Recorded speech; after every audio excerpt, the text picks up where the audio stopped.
예, 오늘은 누가복음 6장 12절에서 23절까지 사도라는 이름을 주시니라. 사도라는 이름을 주시니라.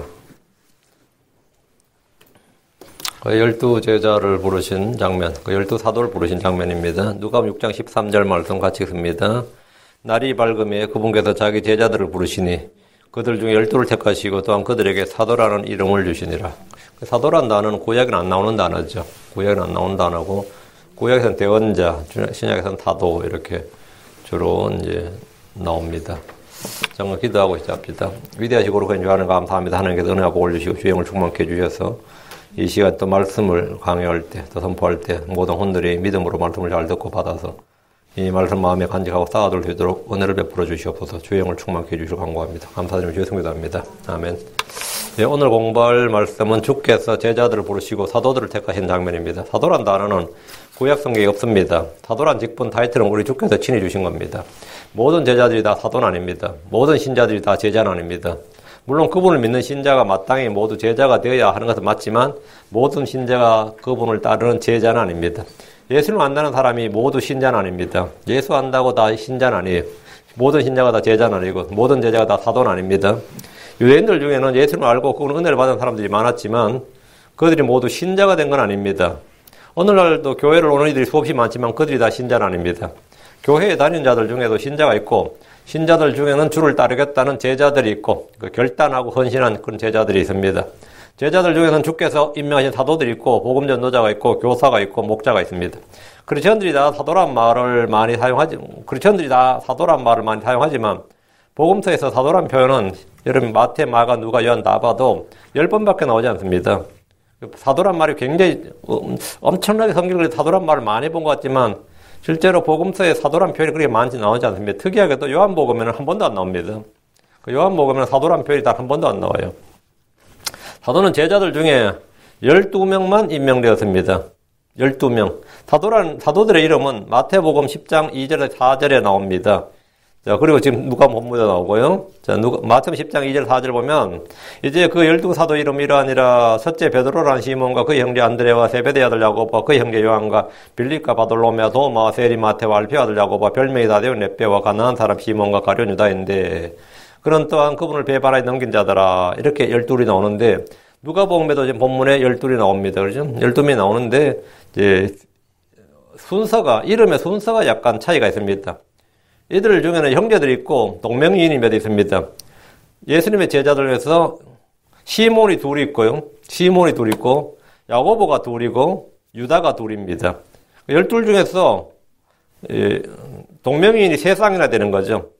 그래서 야고보가 둘이니까 큰 야고보, 작은 야고보, 세베대 아들 야고보, 알페 아들 야고보 이런 식으로 말이 되고 시몬 베드로가 있고 베드로는 주님께 대해준 이름이고 그 시몬하면 우리는 주로 베드로 하지만 시몬도 성경에 가나안 사람 시몬, 베드로 시몬도 둘입니다. 유다도 가룟 유다가 있고 가룟이 아닌 유다 유다도 둘이고요. 그렇죠? 근데 여기 잘 보면 여러분 익숙한 이름이 하나 없죠. 12를 쭉 보면은 뭐 나다나엘도 내가 알기로는 12 사도인데 나다나엘이라는 이름 없죠. 나다나엘 이름도 없고 그 이제 마태가 나오는데 이제 레이라는 이름 그죠? 그것도 이제 이건 왜 그러냐면 사도들 이름이 둘이기 때문입니다. 누가복음에도 얘들 12의 이름 나오는데 이름 순서에는 약간의 차이가 있습니다. 그 렛배오 하면 여러분 사도죠. 여기 렛배오 안 나오죠. 이게 뭐냐면 다데오, 렛배오 뭐 이런 지금 여기 다데오인 렛배오 마태복음 나오죠. 이제 12사도 이름을 조금 이제 한번 정리를 해야 됩니다. 둘씩 있기 때문에. 이들 중에는 형제들이 있고 동명이인이 몇 있습니다.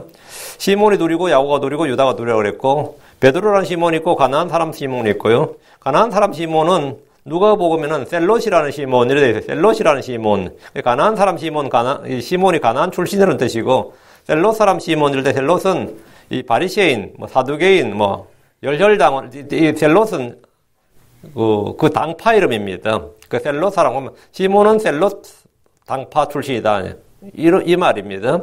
가나안 사람은 그의 출신 지역을 말하는 것이고 셀롯은 그 활동했던 파당이 이제 셀롯이었기 때문에 붙여진 겁니다. 열혈당원이라고 그래요. 열혈당원. 지금 하면 유대 민족 극우주의자들이에요. 무력을 사용해서 로마로부터 우리가 독립해야 된다. 한마디로만 한국 같으면 백범김국가예요. 백범김구 선생은 무력을 통해서 이제 한국이 일본으로부터 독립해야 된다고 주장했고, 그래서 뭐 윤봉길도 보내고, 이렇게 뭐 이봉창씨 보내고 하여튼 테러 하면 난리 나가나? 테러를 했죠, 실제로. 어쨌든 테러를 했어요. 오사마 빈 라덴이 뭐 한 것 같은 비슷하게. 물론 우리 쪽에서는 애국자죠. 어쨌든 국제사회에서 볼 때는 이제 백범김 같은 경우는 거의 테러범이죠. 근데 이제 이승만 씨는 걸 너무 싫어했어요. 그렇게 하면 이제 한국은 국제사회에서 그냥 테러 국가로 지키게 되고, 독립에 전혀 도움이 안 되고, 오히려 해가 된다, 이래 본, 이건 이승만 씨 외교를 이제 주장했고요. 그렇다면 유대도 마찬가지겠죠. 이제 우리가 셀로스 이래야 되는데 질럿, 이건 이제 열혈당은 이 말은 뭐냐면, 독립을 그냥 독립되는 거 아니다. 우리가 피를 흘려서 싸워서 독립을 쟁취하는 것이지 다른 게 없다. 이렇게 이제 해서 이제 시몬이 이제 거기 사람이다 이 말이에요. 셀롯이라는 시몬 하면 그런 뜻이에요. 이제 가나안 출신, 뭐 가나안 시몬 하면 가나안 사람이라는 뜻이니까 뭐 그건 지역 이름이고요. 예. 이제 야고보도 둘인데 야고보는 아주 흔한 이름이었죠. 세베대 아들이 있고 알피 아들 야고보가 둘이라서 큰 야고보, 작은 야고보 이래 불렀습니다. 유다도 둘인데 다데오인 렙베오가 이제 유다입니다. 유다고 가룟 출신의 이스카리옷 출신의 유다가 있었는데 가룟 유다라고 그러죠. 그 다데오는 별명이고 렙베오는 이름입니다. 그 다데오인 렙베오 할 때는 다데오라고 불렸던 렙베오가 실명이 되고 다데오가 별명이 됩니다. 그의 또 다른 이름이 유다입니다. 다데오는 알피오 아들인 거로 알피오 아들 야고보와 형제지간이 됩니다. 그러니까 예수님의 12사도 중에서 6명은 친형제들이에요. 요나의 아들 베드로와 안드레가 친형제고, 알피오 아들 다데오, 그 렙베오 유다라고 부르는 다데오, 알피오 아들 다데오와 야고보가 친형제고, 제베데 아들 야고보와 요한이 친형제입니다. 그래서 12 중에서 6은 형제가 함께 사도로 부름받은 그런 케이스입니다. 사도들 중에는 바돌로메는 이제 바돌로메 바가 뜻이 이제 바돌로메 바예수 이렇게 바는 선이란 뜻입니다. 미국서 맥도날드 할 때 맥이 선이란 뜻이에요. 그 도날드 가에 사람 이름 맥 할 때 그게 아더 가에 하면 맥아들 할 때 맥 그게 MC 그게 뭐의 아들이란 뜻입니다. 그치 이제 히브리에서는 바가 이제 바 예수 하면 예수 가문에 바돌로메 하면 돌로메 가문에 이 말입니다. 바요나 시모나 가면 요나 가문에 그 바요나 시몬 베드로는 요나의 아들 이런 말이죠. 바요나 시모나 바요한이 아니고 바요나. 바돌로메 하면 돌로메 가문에 돌로메 아들 이런 뜻입니다. 우리 이제 바돌로메 할 때 이제 바돌로메가 이제 그런 말이고요. 예, 그래서 이제 이들이 이제 돌로메 아들 뜻인데 그의 이름은 이제 요한복음에서는 바돌로메로 나오지 않고 나다나엘입니다. 그 나다나엘이 바돌로메입니다. 마태복음과 누가복음에는 제자들 중에서 나다나엘 이름이 나오지 않습니다. 요한복음에만 나다나엘 이렇게 이름이 나오는데 나다나엘은 이제 바돌로메의 다른 이름입니다. 그는 가나 출신, 가나 혼인잔치 할 때 가나 있죠. 그 가나 출신이었습니다. 예, 나다나엘이 이제 바돌로메다 이제 기억해 두시고요. 이건 전부 다 주일학교에서 배우는 이야기인데. 도마의 다른 이름은 또 도마. 이제 우리 도마 할 때 도마의 다른 이름은 디두모입니다. 그게 디두모. 그래서 요한복음에는 디두모로 하는 도마 이렇게 3번 나옵니다. 요한복음에만 이제 이 표현이 3번 나오고요. 12사도들 중에서 한 명이 이제 가룟 유다인데, 가룟이란 뜻은 가나, 베세다, 가나안처럼 지역 이름입니다. 예수님을 나사렛 예수라고 부르듯이 유다를 이제 가룟 유다 이렇게 불렀는데 그의 아버지는 시몬입니다. 시몬의 아들 가룟 유다는 주를 배반했습니다. 그는 멸망의 아들이었고 죄의 사람이었습니다. 그는 주를 판 후에 자살했는데 자살해서 지옥으로 간 게 아니라 죽어서 자기 처소로 his own place. 그는 죽은 후에 his own place로 갔다 이렇게 되어 있습니다. He went to his own place. his own place는 bottomless pit입니다. 그래서 이 가룟 유다는 사람이 아니었습니다. 너희들 중에 하나는 마귀니라. 주께서 제자로 부르신 자들 중에서 마귀가 한 명 있다는 사실이 굉장히 놀랍습니다. 11명은 사람이었고 한 명은 마귀였습니다. 자, 그럼 본문을 보겠습니다. 12절입니다. 그 무렵에 그분께서 기도하러 산으로 들어가서 밤새도록 하나님께 기도하시니라. 주님께서 12사도를 뽑기 전에 밤에 산에 올라가서 밤새도록 기도했다는 거예요. 예수님께서 안식일에 바리새인들과 서기관들 앞에서 오른손 마른 병자를 고치셨습니다. 주께서는 안식일에 일을 하심으로 안식일에 아무 일도 하지 말라는 율법을 어긴 것이라는 정죄를 받았지만 주께서는 다윗이 하나님의 집에 들어가서 제사장들 위해 먹어서는 안 될 빵을 그 안 되는 거룩한 빵, 쇼브레드를 먹었는데 그 예를 들어서 율법에 더 중대한 것이 긍휼이라는 사실을 말씀해 주셨고 그것은 율법을 어겼다 이렇게 하지 않는다. 다윗이 분명히 율법에 어긋나는 빵을 먹었지만 다윗을 정죄하는 사람은 아무도 없습니다. 주께서는 안식일에 더 부지런히 많은 일을 하셨는데 제사장들의 성전 안의 제사장들의 예를 들어서 안식일에 자신이 일을 하는 것은 죄가 없다는 사실을 다시 한번 말씀해 주셨습니다. 뿐만 아니라 주께서는 자신을 안식일에 주니라 이렇게 말씀하심으로써 자신이 안식일을 제정하시고 그것을 이스라엘에 주신 하나님이라는 사실을 또 선포하셨습니다. 이번 기회에 참 많은 걸 가르쳐 주신 거죠. 그 무렵에 주께서는 기도하러 산으로 들어가셨습니다. 한국교회에서는 이제 이 예수님의 본을 따라서 산기도라는 것이 많습니다. 산기도. 여러분이 산기도 해보셨어요? 한국에는 산에 기도원이 많습니다. 그래서 조금만 큰 교회 돼도 이 금요일 저녁에 버스 대절해가지고 그냥 함께 한 오후 4시나 5시에 모여서 산으로 갑니다. 그리고 그 기도원에 가서 짐 풀고 저녁 먹고 기도 시작해요, 밤에. 그래가지고 토요일까지 기도하고 내려와서 주일날 또 교회 오고. 그런 교회 분야의 자매에 굉장히 많이 있습니다. 특히 강화도 쪽에 가면 강화도 많이 산 있죠. 거기 많이 사는 한국의 천재단이라 그래서 여러 가지 그런, 단을 쌓는 그런 곳인데, 거기에 그 많이 산 밑에는 또 중산까지는 그렇게도 기도원이 많습니다. 그렇게 기도원이 많아서 정상에는 뭐 천지재단이 있는지 몰라서 중간은 온통 기도원이에요. 기도원이 그렇게 많아요. 그래서 기도를 많이 하죠. 그래서 산기도에서 이제 예수님이 산에 들어가서 밤새도록 기도했다 해서 이 본을 따라서 이제 기도를 하는 겁니다. 뭐 잘하는 것 같아요. 잘하는 것 같은데 하여튼 열심히 기도하는 거죠. 네. 주님께서 새벽 기도 하셨다 해서 새벽 기도도 만들어지고 산기도 했다 철야 기도도 만들어지고 뭐 이렇게 된 겁니다. 우리에게 쉬지 말고 기도하라 이렇게 주님께서 명령하셨는데 쉬지 말고 기도하라, 낙심하지 말고 끈기게 기도하라 이렇게 주님이 가르치셨는데 그 자신의 가르침을 친히 기도의 본을 이제 주님이 보여주신 겁니다. 13절 날이 밝으며 그분께서 자기 제자들을 부르사 그들 중에 12를 택하시고 또한 그들에게 사도라는 이름을 주시니라. 제자들을 불렀어요.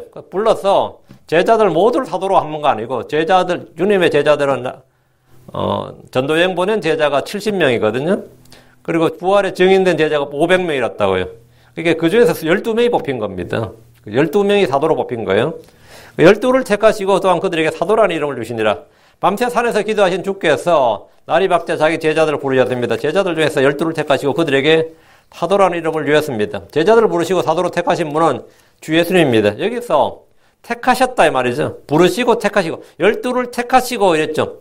택하시고 부르사 제자들을 부르사 택하시고 콜링 그리고 초전 called and chose 불렀다 택했다 이 말은 이제 선택과 예정 주권이라는 교리가 등장합니다. 여기서 하나님 아브라함을 부르시고 택하셨습니다. 하나님 이스라엘을 부르시고 택하셨습니다.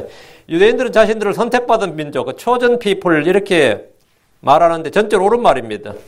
이사야 45장 4절에 내가 나의 종 야곱 곧 나의 선택한 자 이스라엘을 위하여 내 이름으로 너희를 불렀나니 너는 나를 알지 못하였을지라도 나는 내게 이름을 주었노라. 주님께서 나의 선택한 자 이스라엘죠. 이스라엘은 선택받은 민족 맞죠. 크리스천들은 하나님의 선택한 자들입니다. 로마 8장 33절에 누가 하나님께서 선택하신 자를 고소하리요 의롭다 하신 분 하나님 편이니라. 크리스천들은 아무로 하나님께서 선택하신 자들이라고요. 골로새 3장 12절 그러므로 너희는 하나님께서 선택하신 자요 있고 그 성경 하나님께서 우리를 선택하셨다고 그랬고 우리는 선택받은 자입니다. 데살로니가 1장 4절에도 사랑하는 형제들아 하나님께서 너희를 선택하셨으면 아노라. 하나님께서 너희를 선택하셨으면 아노라. 올 좀 아멘이지. 분명히 하나님께서 우리를 선택하셨으면 우리는 선택받은 자들이에요. 주님 우리를 부르셨고 선택하셨다고. 사도들도 택함을 받았고 특히 사도 바울은 주께서 이방인들을 위해서 선택하신 사도였습니다. 예수로는 하나님이 예정하시고 선택하신 분입니다. 사도 바울 역시 그런 사람이고요. 우리는 하나님의 선택과 예정의 교리에 대해서 잘 알고 있습니다. 그러나 여기서 좀 더 나가서 하나님께서 우리를 부르시고 선택하셨으니까 하나님께서 만세 전에 아니면 창세 전에 영원 전에 우리의 구원을 예정해 놓으시고 선택해 놓았다. 이렇게 교리가 이제 발전을 하는데 이러되면 이제 그건 오류입니다. 주께서 모든 사람이 구원을 받고 진리를 아는 데 이르기를 원하십니다. 하나님은 모든 사람이 구원을 받고 진리를 아는 데 이르기를 원합니다. 그분은 모든 사람의 구원자시고 특히 믿는 자들의 구원자십니다. 구원을 가져다 주신 하나님의 은혜는 모든 사람에게 나타났습니다. 주께서는 자신에게 순종하는 모든 사람들에게 영원한 구원의 장시가 됩니다. 하나님은 아무도 멸망하지 않고 모든 사람이 모두가 회개에 이르기를 원하십니다. 그래서는 모든 사람을 위해 죽으셨습니다. 켈빈을 비롯한 장로교의 오류는 주 예수님께서 우리를 선택하셔서 부르신 것이 아니라 선택하시기 위해 부르셨다는 사실을 알지 못하는 겁니다. 이 말을 여러분 잘 기억하셔야 돼요. 주 예수님은 우리를 선택하셔서 우리를 부르신 것이 아니라 우리를 선택하시기 위해서 부르셨어요. 우리를 선택하시기 위해서 부르셨다. 이 말은 뭐냐? 우리를 선택하시기 위해서 부르셨어요. 우리를 선택하시기 위해서 우리를 다 내게로 오라고 부르셨다고요. 그 부르심에 내가 예스 하면 구원받는 것이고 노 하면 못 받는 거예요. 응? 우리를 선택하셨기 때문에 부르신 게 아니라 선택하시기 위해서 부르셨다고 이해하시겠어요? 우리를 구원하셔서 부른 게 아니라 구원하시기 위해서 부르신 겁니다. 모든 사람은 다 하나님께서 구원하시기 위해서 부르시고 초청하십니다. 우리를 구원하셔서 부른 게 아니에요. 구원하시기 위해서 부르신 겁니다. 이게 이해가 안 된다면 회개 좀 해야지, 이거는 회개 좀 해야죠. 하나님은 우리를 선택하셔서 구원하신 것이 아니고 우리를 구원하시기 위해서 부르시고 선택하셨습니다. 주께서 미리 예정하셔서 나를 구원하신 것이 아니라 나를 구원하시기 위해서 예수님을 그리스도의 구원자로 정하셨습니다. 주께서 부르시고 택하시고 정하셔도 사람이 믿지 않으면 복음을 거부하면 그는 구원받지 못합니다. 유대인들 이스라엘 사람은 다 선택 부름받고 선택받았고 예정되었습니다. 그러나 유대인들이 다 구원받았느냐? 그건 아닙니다. 주님께서 그들을 부르시고 그러나 그들이 뭐라고 너희가 원치 아니하였도다. 그건 예정되었어요. 그들은 콜링을 받았고 초전됐다고. 그러나 구원받았냐? 그건 아닙니다. 구원이 예정됐다고 구원받는 거 아닙니다. 그럼 나는 구원 예정이 안 돼서 구원 못 받는 거 아니에요. 구원이 선택받지 못하고 예정되지 않아서 구원 못 받는 사람은 없습니다. 자신이 구원받기를 원치 않아서 못 받는 거지. 14절입니다. 이제 곧 그분께서 베드로라는 이름도 주신 시몬과 그 형제 안드레와 야고보 요한과 빌립과 바돌로메와 여기서 마태복음 10장 2절과 같이 이름이 쫙 나오죠. 주께서 제자들 중에서 부르신 사도들의 명단입니다. 12명의 사도들의 이름은 주께서 베드로라는 이름을 주신 시몬이 제일 먼저 나오고요. 항상 제일 먼저 나와요. 제자들 중에 시몬의 이름이 둘이라 그랬죠. 베드로라는 시몬과 가나안 사람 시몬입니다. 베드로는 주께서 지어주신 이름입니다. 요한복음 1장 42절에 내가 요나의 아들 즉 시몬인즉 내가 요나의 아들 시몬인즉 게바라 불리라 하셨는데 게바는 번역하면 돌이라.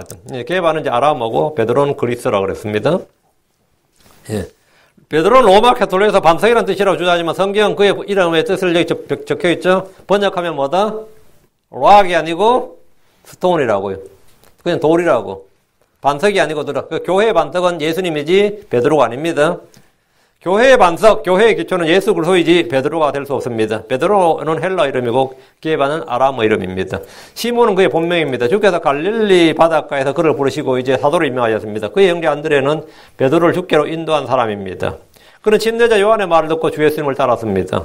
안드레는 주께 랍비 어디에 거하시나이까 하고 물었습니다. 주님은 와서 보라 하심으로 그들을 부르셨습니다. 이때가 10시쯤이었다 이렇게 시각이 딱 요한복음 1장 39절에 적혀 있습니다. 안드레는 주를 만난 후에 바로 형제 시몬을 찾아내어서 그에게 메시아를 증언했습니다. 요한복음 1장 41절에 그가 먼저 자기 형제 시몬을 찾아내어 그에게 이르되 우리가 메시아를 만났다 하니 메시아는 번역하면 그리스도인이라. 우리가 메시아를 만났다. 우리가 그리스도를 만났다. 안드레의 증언이. 안드레는 침례 요한의 증언을 듣고 예수님에 달려갔고 예수를 만났어요. 그래서 예수님이 메시아인 걸 확신하고 자기 형제 이 베드로에게 와서 우리가 메시아를 만났다. 이렇게. 구약 성경의 첫 형제가 가인과 아벨이죠.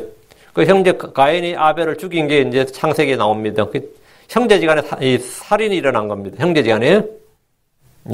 그 구약 성경의 첫 형제는 가인과 아벨이었고 가인이 아벨을 죽였습니다. 신약의 첫 형제는 안드레와 베드로인데 안드레가 형입니다. 보통 대부분 교회에서는 이제 베드로를 이제 앞에 나온다고 베드로를 대부분 형이라고 그러죠. 안드레가 형인데 안드레가 베드로를 전도를 했습니다. 복음을 전했죠. 생명을 살린 거죠. 안드레는 자기 형제에게 그리스도를 전했습니다. 구약과 신약의 차이예요. 구약과 신약의 차이입니다. 이들은 죽음과 생명이란 극명한 대조를 이룹니다. 예. 다음은 야고보입니다.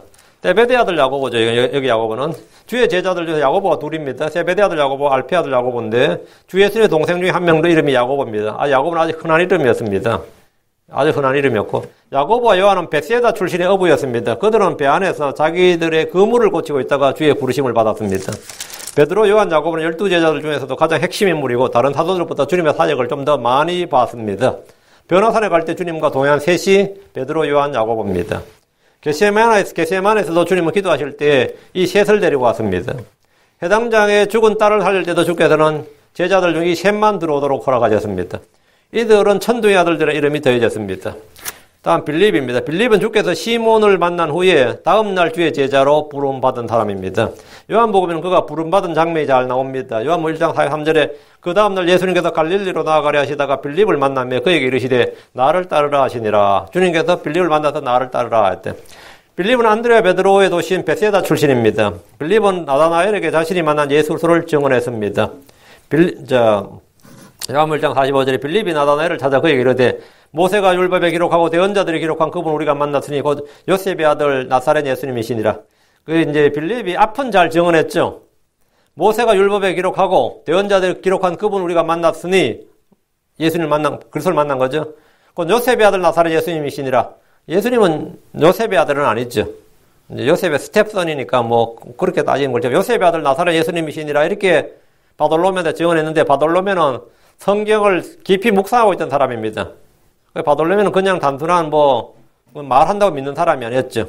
요한복음에 나다나엘이라고 기록된 이 사람은 사도들 중에 한 명인 바돌로메인데 빌립과 바돌로메는 처음에 복음을 서로 주고받던 전에 받았던 사람입니다. 좀 각별한 관계죠. 이 둘은 처음에 빌립을 통해 복을 들은 바돌로메의 반응이 뭐냐면 그 말 듣고 그래? 한번 가보자. 한번 만나보자. 이게 아니었습니다. 요한복음 1장 46절 나다나엘이 그에게 이르되 나사렛에서 무슨 선한 것이 날 수 있느냐 하니 빌립이 그에게 이르되 와서 보라 하니라. 나사렛에서 무슨 선한 것이 날 수 있느냐? 나사렛에서 무슨 메시아가 날 수 있느냐 이 말이. 나사렛에서 날 수 없다. 메시아는 유다 출신이다. 베들레헴 유다에 된다고. 유다의 베들레헴 출신이 나사렛에서 날 수 없다고. 성경을 모르다 보니까 별소리를 다 하는구나. 이제 이렇게 반응을 한 거죠. 바돌로메가 빌립한테. 근데 빌립은 분명히 이 예수가 메시아가 맞는데 또 나다나엘이 그렇게 말하니까 할 말이 없는 거죠. 그러니까 어떻게 된 거죠? 이때는 어떻게 되는 거죠? 싸울 수는 없는 거 아니에요. 직접 와서 한번 봐. 그러면 직접 와서 한번 봐. 이렇게 된 겁니다. 직접 와서 봐. 나다나엘은 빌립의 말에 회의적이었고 불신을 드러냈습니다. 주께서는 그런 나다나엘에게 말씀을 통해서 믿음을 주었습니다. 요한복음 1장 48절에 나다나엘이 그분께 이르되 어떻게 나를 아시나이까 하며 예수님께서 그에게 대답하여 이르시되 빌립이 너를 부르기 전에 내가 무화과나무 밑에 있을 때 내가 너를 보았노라 하시니라. 완전히 이때 나다나엘은 완전히 진짜 소름이 돋는 거죠. 진짜 온몸에 털이 바짝 섰을 겁니다. 왜? 자신이 이 장면, 무화과나무 밑에 앉아 이 장면은 아무도 모르는 일이었어요. 예수님 당연히 그 장소에 없었고 그 부분에 없었다고. 근데 예수님께서 자신이 무화과나무 밑에 빌립이 부르기 전에 자기가 어디에 있었는지 딱 말씀을 해주시니까 예수님의 신격을 딱 접한 거죠. 이 말에 빌립이 이 말에 나다나엘이 즉각적으로 반응을 했어요. 즉각적으로. 랍비여 선생님은 하나님 아들이시여 선생님 이스라엘의 왕이로소이다. 이렇게.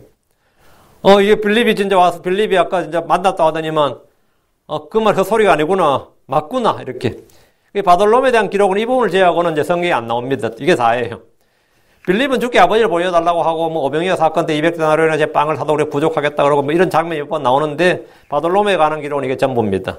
15절 마태와 도마와 알피오 아들 야고보와 셀롯이라는 시몬과 마태는 세리레이에 다른 이름입니다. 그는 알피오 아들로서 세관에 앉아 있다가 세관에 앉아 일하다가 주의 부르심을 받았습니다. 주께서 레이를 보시고 나를 따르라 하시자 그가 일어나서 그분을 따랐습니다.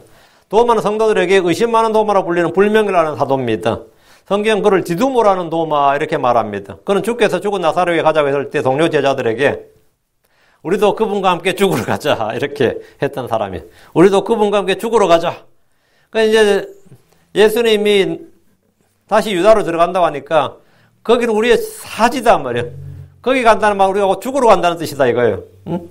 그러니까 예수님께서 이 나사로 병들었다 이제 죽었다 했을 때 우리 나사를 깨우러 가자. 그러니까, 이제 드디어 이제 죽으러 가자. 이거 죽으러 가자는 말이야. 다름없다. 그러니까 우리도 그분과 함께 죽으러 가자. 이러면서 이제, 좀 육신적인 그런 게 좀, 그런 의리는 있는 사람이죠. 그렇게 했던 사람이에요. 그는 주께서 유대로 가자고 했을 때, 주님과 함께 죽을 각오를 어쨌든 했던 사람입니다. 도마는 주께서 어디로 가시는지 우리가 알지 못하는 어찌 그 길을 알겠나이까? 이래 물었던 사람입니다. 그가 성도들에게 의심 많은 도마라는 별명을 얻게 된 것은 부활 후에 다른 제자들이 주를 만났다는 증언을 들었을 때 믿지 않겠다고 결단을 했기 때문입니다. 요한복음 20장 25절에 그러므로 다른 제자들이 그에게 이르되 우리가 주를 보았노라 하였으나 그가 그들에게 이르되 내가 그분의 두 손의 못자국을 보고 내 손가락을 그 못자국에 넣으며 내 손을 그분 옆구리에 넣지 않고는 믿지 아니하리라 하니라. 그러나 주님은 그런 도마를 찾아오시고 그의 불신을 책망하는 대신에 내 손가락을 이리 내밀고 내 두 손을 보며 내 손을 이리 내밀어 내 옆구리에 넣으라. 그리고 믿음 없는 자가 되지 말고 믿는 자가 되라. 예수님은 이때 도마가 이 말할 때 예수님 그 자리에 없었어요. 그죠? 근데 주님께서는 이미 도마가 한 생각을 다 하시고 다음에 만났을 때 도마한테 이렇게 말씀하신 거예요. 응? 내 손가락을 이리 내밀고 내 두 손을 보며 내 손을 내밀어 내 옆구리에 넣으라. 이렇게. 이 도마 입장에서 정말 황당한 거죠. 자기가 제자들 앞에 자기들끼리 한 말인데, 우리끼리 한 말인데 말이에요. 주님께서 딱 그렇게. 주님께서는 우리가 하는 말, 우리가 하는 생각, 우리가 하는 모든 걸 다 하시는 분이란 말이죠. 그러니까 도마 사실 넣을 필요도 없었던 거예요. 예수님 바로 이렇게 말씀하시니까 바로 도마가 그분을 보고 믿었습니다. 그럼 그 자리에서 예수를 걸어서 나의 주시며 나의 하나님이시니다. 이렇게 고백을 했습니다. 알피의 아들 야고보는 흔히 작은 야고보라고 불립니다. 사도들 중에 야고보가 둘이기 때문입니다. 알피의 아들 야고보는 다데오라는 유다와 친형제입니다. 바로 아래 구절에 야고보 형제 유다 이 말 나오죠. 야고보 형제 유다 이 말이 나옵니다. 셀롯이라는 시몬은 가나안 사람 시몬입니다. 제자들 중에 시몬이라는 사람도 두 명입니다. 그래서 가나안 사람 시몬 또는 셀롯 시몬 이렇게 하는데 셀롯은 열혈당원, 열심당원으로 무력을 통해서 로마를 물리쳐야 한다는 극우 민족주의자들을 일컫습니다. 그냥 하나님께서 허락하실 때까지 가만히 있는 게 애국이에요. 애국, 애족이라는 게 별거 아닙니다. 뭐 도시락통 들고 던지고 뭐 총으로 요인을 암살하고 뭐 이렇게 하는 게 애국, 애족 같죠? 그렇지 않아요. 그렇게 해서 독립되고 해방되는 거 아닙니다. 오히려 더 고생합니다.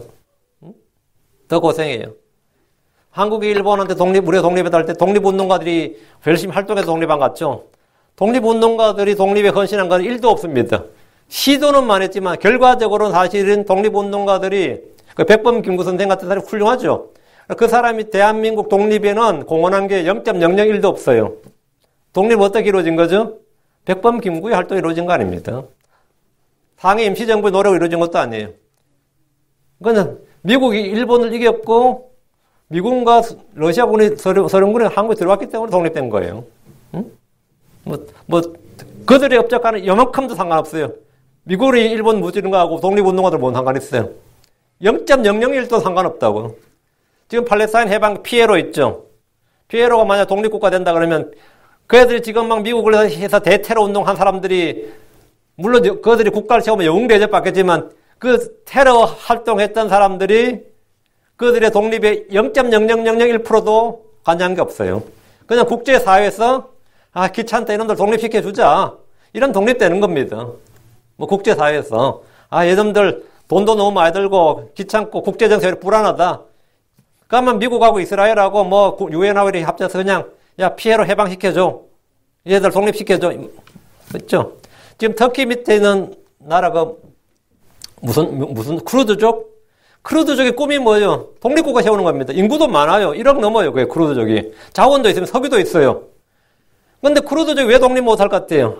터키가 용납을 안 하는 거지. 터키도 용납 안 하고 이라크나 이란도 용납을 안 합니다. 사우디도 당연히 용납 안 해. 중동국가도 용납 안 해. 쿠르드족은 지금도 굉장히 독립국가를 세우기 위해서 노력하지만 그 아무리 터키를 향해서 말이죠. 터키 대성사 죽인다고 독립 안 돼요. 터키의 도시들 다 이스탄불을 막 쑥대밭을 만든다고 독립 못 해요. 그런 사람들은 물론 터키 독립되면 막 민족의 영웅이 되겠지만 터키 독립은 그렇게 이루어지지 않습니다. 터키로부터 독립은 그렇게 이루어지지 않아요. 쿠르드 독립하려면 그렇게 되지 않는다 말이에요. 그래서 이스라엘의 열혈 당원들이 아무리 빌라도를, 예를 들어 빌라도를 총살에, 빌라도를 돌로 쳐 죽이든지, 칼로 찔러 죽이든지, 빌라도를 아무리 죽이고, 헤롯 대왕 죽이고 한다고 해서 이스라엘이 독립되는 거 아니라고. 물론 그런 단 하면, 자기 나라에서 영웅이 되겠지만, 그런 건 상관없단 말이죠. 그 시몬은 그런 극우 열혈 민족주의자였고, 헤롯, 셀로 땅군이었다고요. 그 시몬은 유대 독립을 위해서 굉장히 열심히 일했던 사람인데, 이런 사람이 예수님을 만나서 예수님을 따르겠다 했던 것은 뭡니까? 꿈이 뭐였겠어요? 이 사람 꿈은 예수님을 자기들의 뭘로? 리더로 삼는 거예요. 예수님을 통해서 우리가 한번 뭡니까? 우리에겐 정말 이 무장 독립을 하더라도 뭐가 있어야 되는 것? 대빵이 있어야 되는 거예요. 온 민족의 지지를 받는 그런 선생이 하나 필요하다고. 근데 자기가 이 시몬이 받을 때는 그런 사람이 누구야? 이게 사람이, 그런 힘이 있는 사람이 예수야. 그 예수님을 딱 대빵으로 모시고 독립운동하면 뭐가 되겠어요? 독립금도 많이 모이고 청년들도 끌어모이고 당장 독립할 수 있을 것 같아서 사실 왔는데 3년 반을 따라다니면 시몬은 사실 절망감이 들죠. 예수님이 전혀 그런 기미를 보여요, 안 보여요? 전혀 정치적인 어떤 걸 보이질 않는 거예요. 응? 속 시원하게 말이라도 한번, 말이라도 한번 해주시면 좋겠다. 한마디 말씀도 안 해주시니까, 정말 솔직히, 시몬 입장에서는 미칠 지경이었지. 그래서, 근데 이제 이 시몬이 어떻게 부름받고 제자가 됐는지 성경에 기록이 없어요. 16절. 야고보 형제 유다와 가룟 유다인데, 야고보 형제 유다, 알페오 아들 야고보입니다. 형제 유다와 가룟 유다인데, 그는 또한 배신자더라. 야고보 형제 유다는 알페오 아들 야고보의 형제로 둘은 친형제였습니다. 제자들 중에서 유다라는 이름이 둘이었기 때문에 야고보 형제 유다 또는 가룟이 아닌 유다 이렇게 말합니다. 그가 죽게 한 말이 이겁니다. 요한복음 14장 22절 가룟이 아닌 유다가 그분께 이르되 가룟이 아닌 유다가 그분께 이르되 주여 어찌 주께서 우리에게 자신을 나타내고 세상에 아니하리 아니하니까. 이 유다는 가나안 사람 유다는 예수님이 뭐라고? 자신을 세상에 좀 널리 유명인사가 좀 되라고요. 그는 주 예수님께서 자신을 세상에 상당히 드러내기를 원했습니다. 자신을 그리스도로 메시아로 세상에 좀 드러내라고 제자들에게 자신을 나타냈듯이 그렇게 세상에 자신을 나타내라고 촉구했습니다. 그렇게 해야지 뭔가 일이 이루어지는 게 아니냐 이 말이죠. 마지막으로 가룟 유다입니다. 성경 그를 그러나 배신자들아 이렇게 말합니다. 사탄은 그에게 주 예수를 팔 생각을 넣었습니다. 주께서는 제자들에게 그의 정체를 밝혀주었습니다. 요한복음 6장 70절에 예수님께서 그들의 응답하시되 내가 너 12를 택하지 아니하였느냐 그러나 너희 중에 하나는 마귀니라. 그는 마귀 들린 사람이 아니라 마귀의 아들이었습니다. 물론 그에게는 육신의 부모가 있습니다. 시몬의 아들 가룟 유다란 말씀에서 그의 아버지는 시몬입니다. 그러나 그는 멸망의 아들이었습니다. 요한복음 17장 12절에 아버지께서 내게 주신 자들을 내가 지켰고 멸망의 아들 외에는 그들 중에 하나도 잃어버리지 아니하였으니 이것은 성경 기록들을 성취하려 함이니이다. 멸망의 아들이 누구인지는 사도 바울을 통해서 더욱 정확히 드러납니다. 그는 죄의 사람입니다.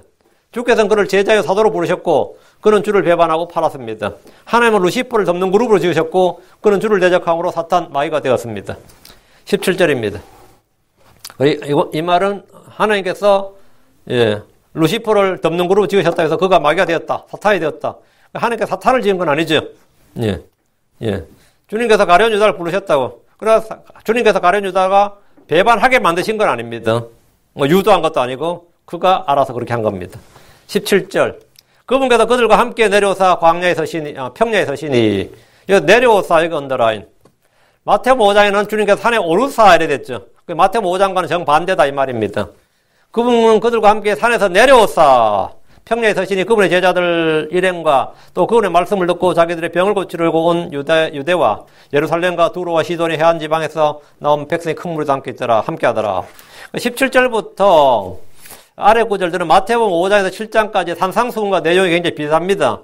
그런데 이 둘이 같은 산상수훈인 줄로 아는 분들도 많고 주석서들에도 그렇게 기록된 것이 많이 있어요. 그러나 본문을 자세히 보면 마태복음 5장 1절과 배경이 다릅니다.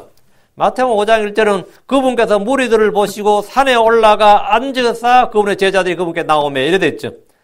무리들 보시고 주님께서 산으로 올라갔어요. 그리고 제자들이 그분에 나왔고 지금 누가복음에는 주님께서 제자들과 함께 산에서 내려오니까 무리들이 모여 있는 거죠. 그 정반대죠. 그 배경이 전혀 다릅니다. 산상수는 주께서 산에 오르셔서 제자들이 그분께 나왔습니다. 반면 누가가 기록한 것은 산에서 주님께서 사도들을 지명하시고 이제 산에서 제자들을 가르치신 것이 아니라 제자들과 함께 내려오셔서 평야에서 모여있는 무리들에게 병을 고치시고 가르친 겁니다. 그 마태복음이 산상설교, 산 위에서 가르친 그 마운틴, 산에서 가르친 거라면 누가 보면 평야 설교입니다.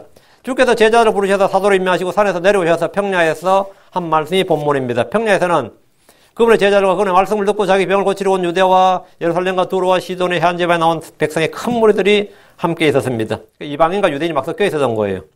18절 또 부자한 영들로 인하여 괴로움을 당하던 자들이 있었는데 그들의 고침을 받았으므로 주님 앞으로 모이던 사람들 중에는 부자한 영들로 인해 괴로움을 당하던 자들이 있었습니다. 주님은 병자들과 더불어 부자한 영이 들린 사람들을 고치셨습니다. 마귀 들린 것과 자기 병이 들린 것은 증상이 비슷해도 원인이 다릅니다. 질병이 걸린 것은 육체에 관한 것이고요. 마귀 들린 것은 영적인 문제지 몸의 문제나 정신적 문제가 아닙니다. 19절 온 무리가 그분께 손을 내려고 했으니 이는 효능이 그분에서 나가 그들을 다 낫게 하였기 때문이더라. 아주 독특한 장면이에요. 주 앞에 모인 무리들은 그분께 손을 대려고 막 애를 썼습니다. 12해 동안 혈루증을 앓던 여인은 그분의 옷자락을 만졌는데 나음을 받았습니다. 주께 나온 무리들은 그분과 손을 내려고 애쓴 것은 그분의 효능이 나가서 그들을 다 낫게 했기 때문입니다. 사도행전에서는 병자들이 베드로의 그림자로도 자기를 덮기를 바랐습니다. 사도 베드로의 그림자만 자기가 지나가도 그림자에만 자기가 닿아도 병이 나았다 이 말이에요. 그러니까 주님의 권능이 사도들에게 그대로 전해졌기 때문입니다. 사도행전 5장 15절 16절에 심지어 그들이 병든 사람들을 거리로 데리고 나가서 침상과 자리에 누이고 베드로가 지나갈 때 최소한 그의 그림자라도 그들 중에 몇 사람이 덮이길 바라더라. 주변 도시들에서 나온 병든 사람들과 부자한 영들에게 괴로움을 당하는 사람들을 데리고 예루살렘에 왔는데 그들도 다 고침을 받았느라. 여러분, 썸이 아니라 all이에요. 다 고침 받아요. 100% 다 고침을 받았다고요. 베드로 앞에 나온 사람이 다 고침을 받았고 예수님 앞에 나온 사람도 다 고침을 받았습니다. 이게 성경이 말하는 신유예요. Divine Healing이라고. Divine Healing. 이것을 성경은 사도들의 표적이라고 합니다. 사도 바울도 복을 전할 때 이런 표적을 행했습니다. 사도행전 19장 11절 12절에 하나님께서 바울의 손으로 특별한 기적들을 행하셨으므로 심지어 사람들이 그의 몸에서 손수건이나 앞치마를 가져다가 병자들에게 대기만 해도 질병들이 그들에서 떠나고 악한 영들도 그들에서 나가더라. 그게 사도 바울도 엄청났던 거죠. 자, 그런데 이 사도들의 표적이 언제까지 지속됐을 것 같아요? 사도 바울도 AD 60년경쯤 됐을 때는 이 표적을 행하지 못했습니다. 사도 바울이 이렇게 진짜 뭐 손수건만 갖다 대고 말이죠. 에이프런만 갖다 대도 막 병이 그냥 갖다 놨던 사람들이 낫더라 이거요. 뭐 바울 와서 기도해 이거나 뭐 안수한 게 아니라 이렇게 능력이 출중했고 엄청났던 이 사도 바울도 이 말년에는 병자를 고치지 못했어요. 말년에는 이 표지 거의 사라졌습니다. 디모데가 병이 들을 때 바울은 그걸 못 고쳤습니다. 디모데가 병이 들었는데 바울은 못 고치고 그에게 포도즙을 쓰라고 권면했고 드로비모가 병이 들을 때 같이 동행하고 있는 드로비모가 병이 들을 때 할 수 없이 같이 동행하면 아프니까 그냥 밀레도에 남겨뒀습니다. 같이 동행하다가 밀레도에 남겨뒀다고. 옛날 같았으면 문제도 없었죠. 옛날 같았으면 그냥 손만 얹어서 나왔고 그냥 손수건만 갖다 대서 나았지. 에바브로디도는 병들어 죽게 돼가지고 바울 자신 보면 온 교회가 근심을 했습니다. 옛날 같으면 근심할 일이 없지. 디도가 병들었다네. 디도 지금 누구 하고 있는데? 바울하고 있는데. 그건 걱정할 게 없지. 근데 에바브로디도 병들어서 죽게 되어서 모두가 근심했다. 이렇게 빌립보서 2장 26, 21절 나와요. 지금 우리는 병자들을 위해서 기도하지만 사도들의 표적과 같은 방식으로 나눈 예는 어느 교회에서도 거의 볼 수 없습니다. 그런 목사들이 가끔 있긴 해요. 근데 그건 대부분 다 가짜들입니다. 그건 대부분 가짜가 아니라 100% 가짜죠. 주 예수님에게 모인 무리들은 예수님의 몸에 손을 대기만 해도 나음을 입었습니다. 20절입니다. 그분께서 자기 제자들 향해 눈을 드시고 이르시되 너희 가난한 자들은 복이 있나니 하나님의 왕국이 너희 것이기 때문이요.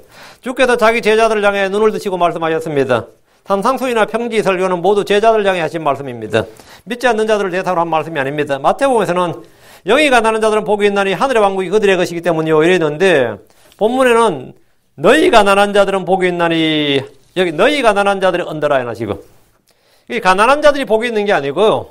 너희 가난한 자들은 복이 있나니 하늘의 왕국이 너희 것이 가난을 주님께서 가난을 찬미하거나 가난한 자를 높인 게 아닙니다. 너희 가난한 자들은 복이 있나니 하늘의 왕국이 너희 것이기 때문에 너희 가난한 자들 이게 뭔 말이에요? 마태복음 영이 가난한 자는 복이 있다. 이건 확실히 100% 맞아요. 영이 가난한 자는 복이 있습니다. 그러나 그냥 가난한 자는 복이 있는 게 아니지. 그냥 가난한 자는 그냥 가난한 거예요. 근데 주님께서 너희 가난한 자는 복이 있다 이런데 너희 가난한 자는 뭐예요? 지금 예수님 앞에 모인 사람들입니다. 내가 가난하지만 예수님 앞으로 나온 사람들이에요. 지금 예수님 앞에 모인 사람들은 대부분 다 제자들 외에는 병자들, 마귀 들린 자들, 가난한 자죠. 농경국가에서 병자들은 가난할 수밖에 없어요. 농사를 못 짓는데 어떻게 땅에서 농사를 못 짓고 있는 재산은 다 까먹고 마귀 들린 자, 집은 파산 났죠. 집에 그런 사람 하나 있으면.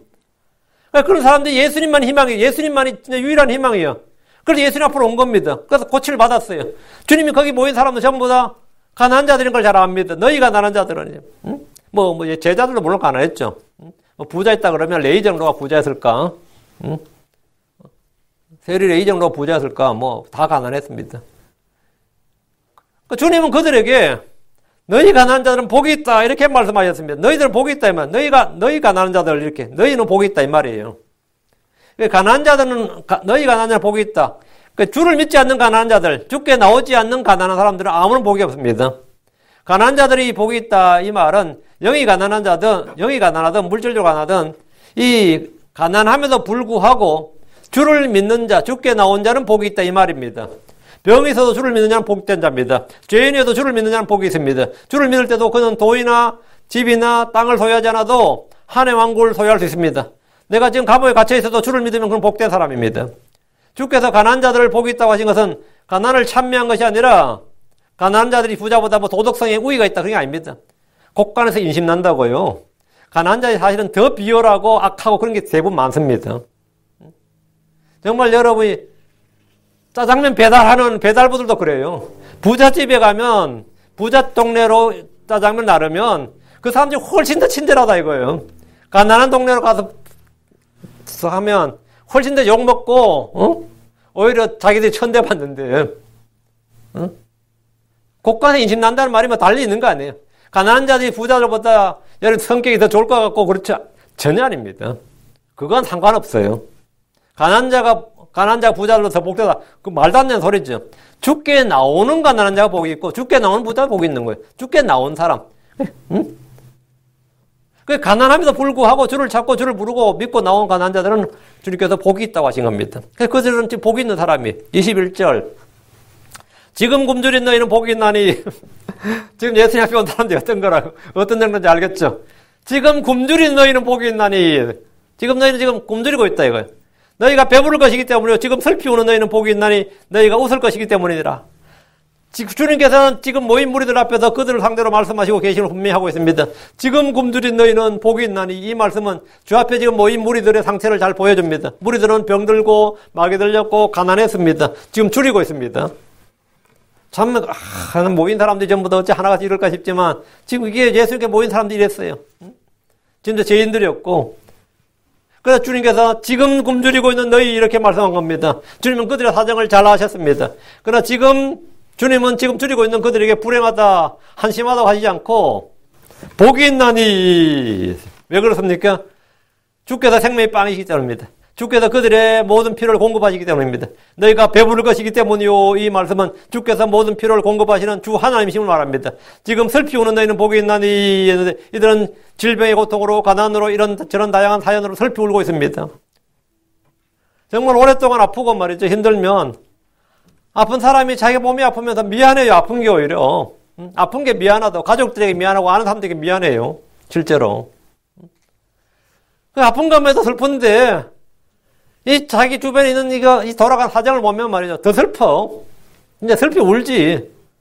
주님은 그런 사람들에게 너희는 복이 있나니 너희가 웃을 것이기 때문이요 하십니다. 주님은 질병을 치유해주셨습니다. 상한 마음을 치유해주셨습니다. 상한 영을 치유해주십니다.